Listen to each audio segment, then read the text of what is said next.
So I've recently been doing lots of soldering, and in case you don't know, soldering releases lots of fumes and smoke, and these fumes aren't really the healthiest, and I don't think this little mask is helping me too much. So why don't we use some old e-waste in order to solve this problem?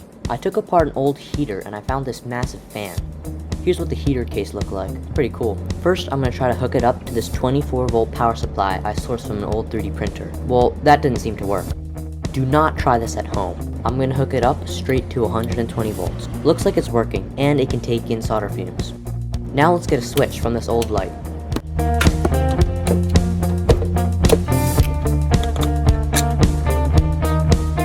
Now that the electronics are set, I can finish the CAD. Isn't this a cool time-lapse? The only thing I'm buying is this cheap microwave filter made of activated charcoal. So cool, right? Finished print looks amazing.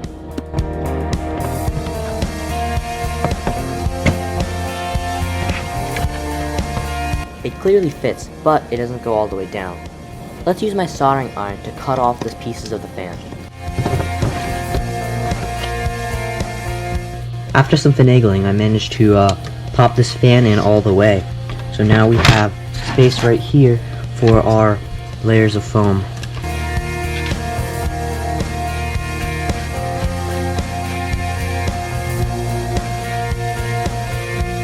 Let's get the switch soldered up.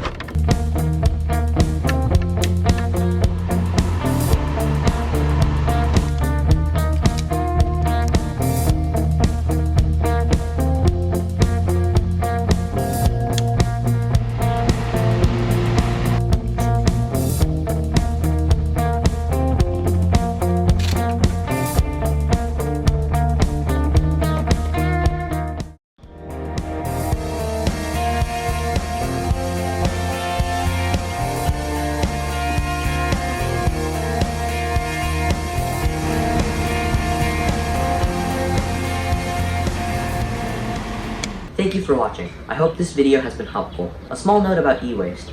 If you have any kind of e-waste, like a heater or an old fan lying around and are thinking about throwing it out, well, don't. Take a double look at it from another view. Maybe take it apart. Maybe there's something really cool and interesting you can build from it, like this. Have a good day. I'll see you later.